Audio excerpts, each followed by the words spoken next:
¿Qué es el tipo de riesgo cambiario? El riesgo cambiario es la diferencia positiva o negativa que surge de las variaciones del tipo de cambio a lo largo del tiempo.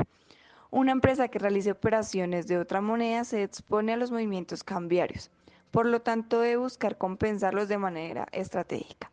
Siempre que una empresa realice una transacción de moneda extranjera, ya sea por concepto de importación de insumos o productos o la exportación de mercancías, con un periodo de espera entre el cobro y el plazo, corre un riesgo de pérdida o ganancia que puede ser afectada a sus finanzas o rentabilidad. Tipos de riesgo cambiario. El riesgo cambiario que puede enfrentar una empresa tiene que ver con la naturaleza de la operación realizada y su temporalidad. El primero es el riesgo de transacción. Este se da a corto plazo cuando las actividades comerciales de la organización requieren comprar o vender divisas para realizar un pago, ya sea por la adquisición de productos o por el cumplimiento de las obligaciones financieras contraídas.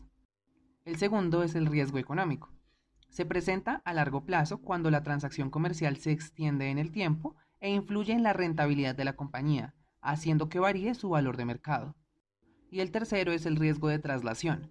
Este se refleja en aspectos contables cuando se hace la repatriación de las ganancias o pérdidas de subsidiarias de la empresa, ubicadas en el extranjero, para incorporarlas a los estados financieros de la matriz. Como el mercado cambiario es tan volátil, una empresa que no se anticipe a las variaciones en el tipo cambiario puede correr con el riesgo de incurrir en pérdidas que afecten a su planeación financiera y a sus flujos de efectivo.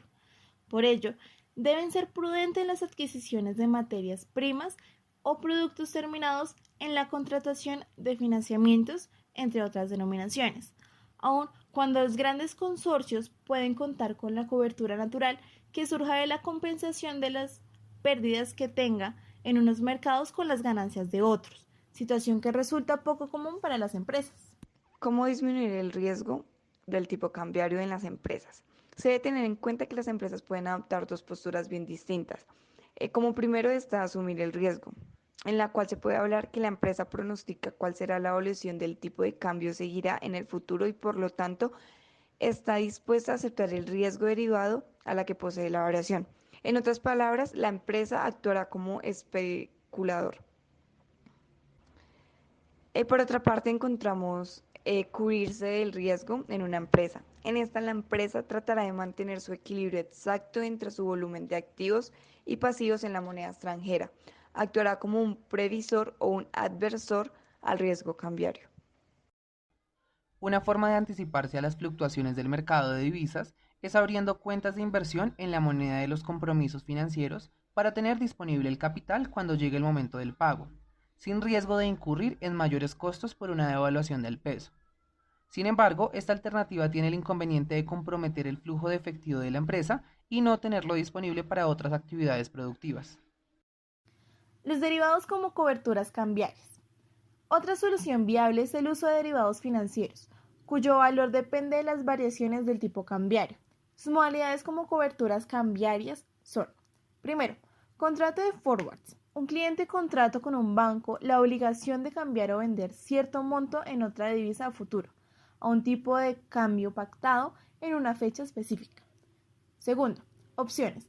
No se pacta una obligación, sino el derecho, a cambio de una prima, de comprar una cantidad de divisas determinada a un tipo de cambio convenido antes del vencimiento del contrato. Tercero, swaps. Se acuerda el intercambio de la divisa por pesos agregando el pago de intereses. Cuarto, la ventaja de opciones. Por otro lado, tenemos las diferencias entre los forwards y las operaciones, que es la obligatoriedad del contrato. En esta se puede incurrir en pérdidas. Dado un ejemplo de ello, encontramos los forwards, que es el tipo de cambio actual del dólar del 18,50 pesos de una empresa contratada a 18,65 pesos durante 6 meses. Si al término del plazo el peso se devaluó por debajo del nivel contratado o si se aprecia a menos del 18,50 pesos por dólar, la empresa estaría perdiendo la diferencia. Pero si el dólar supera los 18,65 dólares, saldría ganando con el contrato. En el caso de las operaciones, la ventaja es que el contrato no es obligatorio y la empresa se reserva el derecho de comprar o vender según su conveniencia en relación con el tipo de cambio. En el caso de las operaciones de compra o call, la empresa paga una prima por el derecho de comprar la divisa pactada al precio convenido, mientras que las operaciones de venta o put se puede vender la divisa contratada a determinado precio y en ambos casos el contratante tiene derecho a elegir. Aun cuando su costo es mayor, la flexibilidad de las operaciones protege contra la posibilidad de pérdidas en el cual se incurrirá con el contrato de forward obligatorio. Las derivadas pueden usarse con fines especulativos, pero esto refiere a iniciarse usándolos como coberturas cambiarias contra la voluntad del mercado de divisas, así proteger el flujo de efectivo y la rentabilidad de cada una de las empresas. Concretando, el riesgo de cambio aparece en los siguientes tipos de transacciones. Primera, las exportaciones tendrán riesgo de cambio si sus contratos se realizan en divisas extranjeras. Una depreciación de dicha divisa acarreará pérdidas al vendedor. A su vez, las importaciones tendrán riesgo de cambio cuando el comprador deba pagarlas en una divisa extranjera.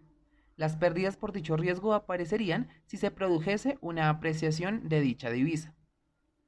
Segunda, los préstamos al extranjero, como pueden ser los préstamos en divisas proporcionados por los bancos o las garantías dadas por la compañía matriz a los préstamos contraídos en el extranjero por una filial suya. Una depreciación de la divisa extranjera será perjudicial para el prestamista al repatriar su dinero. En el segundo caso sería al revés. Si la filial no puede pagar y debe hacerlo la matriz, esta preferirá que la divisa extranjera se deprecie porque de lo contrario saldría perdiendo. Tercera, las inversiones directas en el extranjero están sometidas al riesgo de cambio de varias formas. Si una empresa filial tiene su balance denominado en la divisa extranjera, cualquier variación de su tipo de cambio afectará al valor de la filial y por tanto al del grupo empresarial a la hora de consolidar las cuentas. Los intercambios de flujos comerciales y financieros entre la matriz y la filial, al estar denominados en monedas distintas, también estarán sometidos a dicho riesgo. Cuarto, los préstamos en divisas estarán sometidos al riesgo de cambio salvo que vayan destinados a financiar operaciones que producen flujos de caja en dicha divisa. Pero, si esto no fuese así, el deudor perdería si se apreciase la divisa en la que está denominada su deuda. Y por último, los empréstitos sobre los mercados internacionales de capitales están sometidos a riesgo de cambio en los diversos grados debido a la gran variedad de productos financieros existentes en el euromercado. Pero de forma generalizada se puede decir que el inversor perderá siempre que la divisa en la que se ha emitido el empréstito que se deprecie contra la suya propia.